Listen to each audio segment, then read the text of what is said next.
এখানে? হ্যাঁ রাধা, ওই বলরামের বিবাহ প্রস্তাব বাছাই করতে হতো না, তাই দিদি আমাকে ডেকে পাঠালেন। কানাই, তুই ঠিকই বলেছিলিস। এখন আমি না বুঝতে পেরেছি যে আমার একটি বৌমার খুবই প্রয়োজন। আর দেখ কতই না ভালো ভালো প্রস্তাব এসেছে। দেখ দেখ,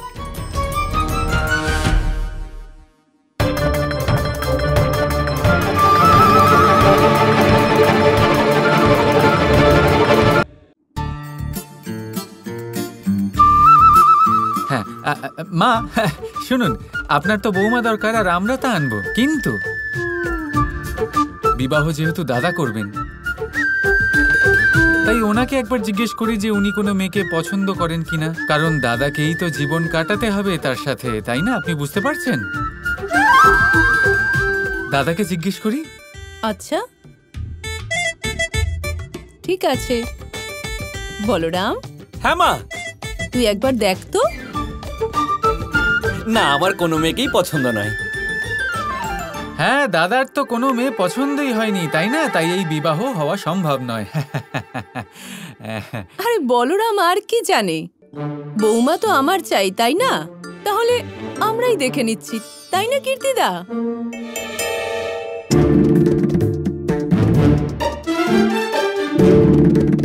কাকি, যদি দাদা বিবাহ না করতে চান তাহলে বিবাহর জন্য জোর করা অনুচিত হবে, তাই না? অনুচিত হবে, হ্যাঁ।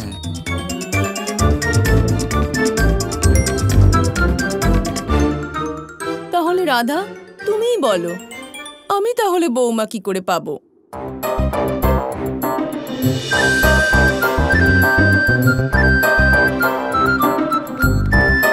মা শুনুন আমার কথা, বলরাম দাদার মুক্ত থাকা পছন্দ। কি করব, কাউকে তো এই বলিদান দিতেই হবে। আমি আপনাকে এরকম কষ্টে দেখতে পারবো না মা, শুধু এই জন্য যাতে আপনার মন শান্ত হয়, তাই জন্য আমি নিজের মনের ওপরে পাথর রেখে আজ সবার সামনে আমি বলে দিচ্ছি যে আমি বিবাহ করব, আপনার কৃষ্ণ বিবাহ করবে মা।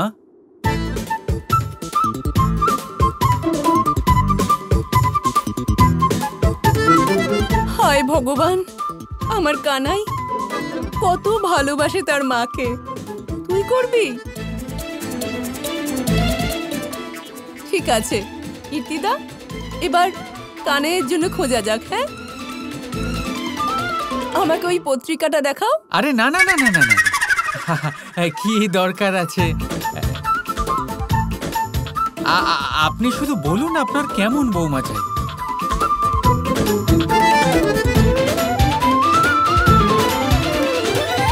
আমার এমন একটা বৌমা চাই যে বাড়ির সব কাজে নিপুণা, যে আমার বাড়িতে আমার মেয়ের মতো হয়ে থাকবে, যে বড়দের সম্মান করতে জানবে, যার মন আর বুদ্ধি দুই শুদ্ধ হবে, যে আপনজনের জন্য নিজের গ্রামবাসীদের জন্য সর্বদা প্রস্তুত থাকবে। এমন একজন বৌমা পাওয়ার জন্য আমি আকাশ আর পাতাল দুই এক করতে রাজি আছি।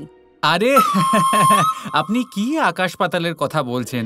আপনি অনেক দূরে দেখছেন মা, অত দূরে দেখবেন না, আপনি আশেপাশে একটু খুঁজে দেখুন, হয়তো এখানেই আশেপাশে কোনো মেয়ে পেয়ে যাবেন আপনি, যার মধ্যে এইসব গুণ আছে। দেখে নিন, আশেপাশে গ্রামে কোথাও একটা পেয়ে যাবেন।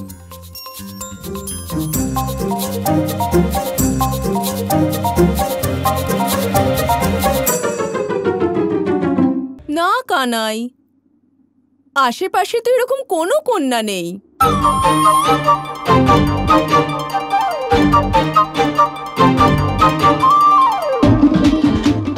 এমন কে আছে যে তোর জন্য ক্ষীর বানাবে, মাখনও বানাবে, আর তোর সব দুষ্টুমিগুলোও সহ্য করবে?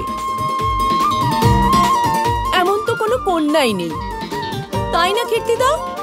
হ্যাঁ দিদি, পুরো বর্ষণাতে এমন কোনো কন্যা নেই যার মধ্যে এমন সব গুণ আছে। তাহলে চলো দেখি অন্য গ্রামে খুঁজে দেখা যাক। হ্যাঁ হ্যাঁ দিদি,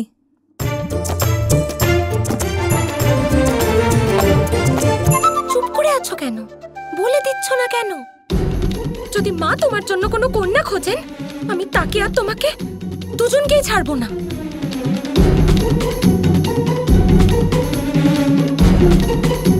মা, আরে অন্য গ্রামে কেন খুঁজবেন আপনি? এই সব গুণ রাধার মধ্যেই আছে, তাই না?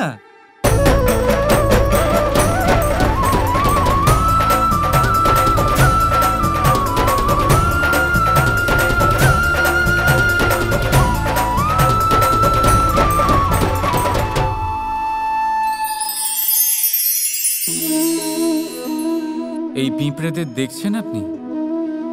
সবাই একই রকমের। এদের মধ্যে তফাৎ খুঁজে বার করা অসম্ভব। মনে হয় যেন ওদের আলাদা আলাদা অস্তিত্বই নেই। কিন্তু যদি আপনি মন দিয়ে দেখেন, তাহলে দেখবেন প্রতিটা পিঁপড়ের আলাদা কাজ নির্ধারিত। তাদের আলাদা অস্তিত্ব আছে। কেউ বাড়ি বানানোর জন্য মাটি সংগ্রহ করতে পটু, কেউ ঢিপি বানাতে পটু, কেউ খাবার খোঁজায় পটু, আবার কেউ সেই খাবার আনায় পটু।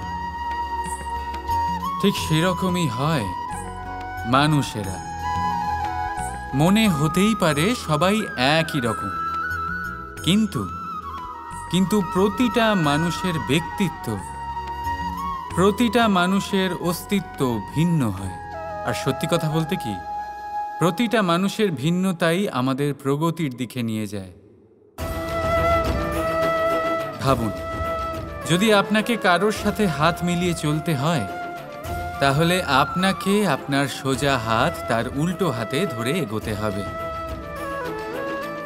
এটাই সৃষ্টিকর্তার সৃষ্টির নিয়ম।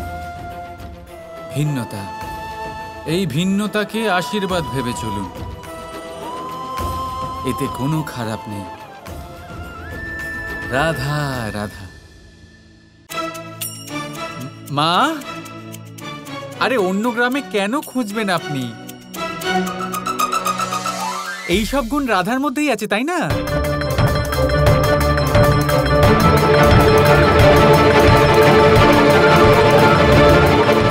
কানাই, রাধা করতে পারে তো কি হয়েছে? আমার বৌমাকে তো পারতে হবে, তাই না? চলো কীর্তিদা।